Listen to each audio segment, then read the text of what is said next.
Eu tô trazendo um vídeo aqui de Five Nights at Freddy. Você que não sabe, é uns bonecos assassinos e que tá solto. É eletrônico. Eletrônicos. Não sei Nossa, falar. eletrônico. Você falou. Mas se eu ficar olhando pra cama, você morre. Ah, mano, que merda é essa aqui? Ah, não, mano, já, velho. É, pra cama. Quem foi o filho da mãe que correu? Você. Ai, como é que eu ia correr? Ah, mano. Isso aqui tá roubado. Tô, gente, só vou. Não. Eu morri, sai fora.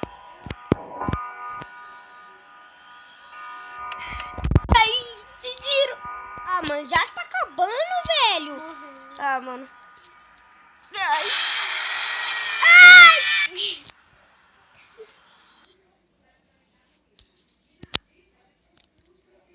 Véi. Jogo roubado. Mentira! Eu nem olhei pra cama, já morri? Esse Fred também. Que eu tô na noite 2. Mini Fred agora. E é uma bosta. Não, Noite dois. É Mini Fred agora ele. Agora ele é Mini Fred.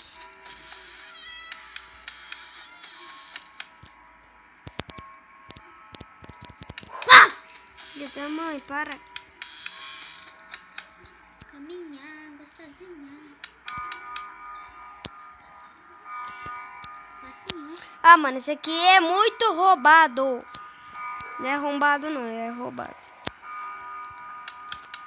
Ai! Já estou assusto. Nossa, mano. Mano, se eu tomar susto, é culpa sua. Gente, se estiver na sua casa, apaga suas luzes, tá? Não! De novo, não! Já eu tô? Eu morri, mano, tô. Olha pra cama. Eu não, tchau. Ah, mano, tá acabando. Ai! Ai, meu Deus. Então o vídeo vai ficando por aqui. Tchau. Tchau, deixa seu joinha aí. Tchau.